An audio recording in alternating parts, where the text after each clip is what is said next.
देखिए, पाकिस्तान का जो करंट क्राइसिस है उसने दशकों से जो फाइनेंशियल मिसमैनेजमेंट हो रहा है उसके ऊपर फोकस वापस से ला दिया है। और इस मैनेजमेंट का सबसे इंपॉर्टेंट प्लेयर है पाकिस्तान आर्मी। और ये मैं इसलिए नहीं कह रहा हूं क्योंकि मैं इंडियन हूं तो बुराई करूंगा ही। आप दुनिया के किसी भी न्यूज आउटलेट में पाकिस्तान के बारे में पढ़िएगा, आपको पाकिस्तान आर्मी का एग्जैक्टली रोल क्या है वो आपको पता चल जाएगा। पाकिस्तान अपने डिफेंस बजट में जरूरत से ज्यादा खर्च करती है। पिछले साल का पाकिस्तान का टोटल बजट 9,502 बिलियन रुपीस का था, जिसमें से 1,523 बिलियन रुपीस खाली डिफेंस पे गया है, यानी कि टोटल बजट का 15% से भी ज्यादा। लोन का इंटरेस्ट पेमेंट करने के बाद पाकिस्तान की इकोनॉमी का सबसे बड़ा हिस्सा जो है वो डिफेंस में जाता है। पाकिस्तान आर्मी ने 1947 के बाद आधे से ज्यादा टाइम पाकिस्तान को रूल किया है और इनके पास सिक्योरिटी और फॉरेन पॉलिसी में बहुत ज्यादा पावर है। ये लोग उसको ही पीएम बनाते हैं जो इनके हिसाब से चलता है। इनके बिना पाकिस्तान में कोई भी इलेक्शन नहीं जीत सकता।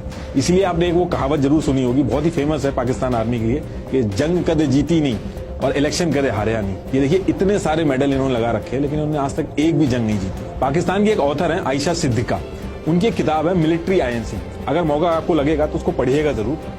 पाकिस्तान की आर्मी पूरे देश का पैसा कैसे घुमा रही है, इकोनॉमी को कैसे कंट्रोल कर रही है, बहुत ही बढ़िया तरीके से उसमें बताया। आपने कभी सुना है कि कोई आर्मी कपड़े, साबुन, तेल ये सब बेचती हो? ये दुनिया की अकेली आर्मी है जो सीमेंट, कपड़े, मीट, इंश्योरेंस, रियल एस्टेट ये सब बेचती है। इनकी आर्मी पाकिस्तान के रियल एस्टेट को कंट्रोल करती है और हर जनरल को रिटायरमेंट के बाद प्लॉट पे प्लॉट मिलते हैं।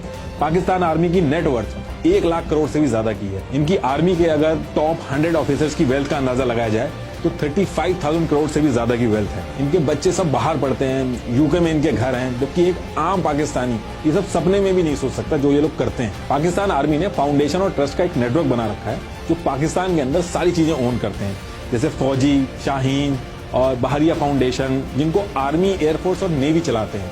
इनमें से फौजी फाउंडेशन सबसे बड़ी है। पाकिस्तान के अंदर ब्रेड तक भी मिलिट्री कंट्रोल बेकरी से बनती है। पाकिस्तान के बैंक को भी आर्मी ओन करती है और हैवी इंडस्ट्री का 1/3 और टोटल प्राइवेट एसेट का 7% हिस्सा आर्मी ओन करती है। पहले कमाते हैं और फिर लॉ में अमेंडमेंट करा के अपना फायदा करवाते हैं। आर्मी वेलफेयर ट्रस्ट और फौजी फाउंडेशन को इनकम टैक्स से भी छूट मिलती है और इस वजह से इनके सामने जो प्राइवेट कंपनीज है वो इनके सामने टिक नहीं पाती हैं। इनकी आर्मी के पास पावर और पैसा दोनों है। आप कभी नहीं देखोगे कि एक गरीब देश की आर्मी इतनी अमीर है। हर देश की एक आर्मी होती है, लेकिन यहाँ पे आर्मी का ही एक देश है। आप बोल सकते हो कि मैं गलत बता रहा हूँ, लेकिन आप खुद से भी एक बार चेक करिएगा कि पाकिस्तान आर्मी चीफ जो इससे पहले थे जावेद बाजवा, इनकी वाइफ की जो 2016 में वेल्थ थी वो 0 थी। जब जनरल साहब रिटायर हुए तो उनकी वाइफ की वेल्थ 220 करोड़ हो गई।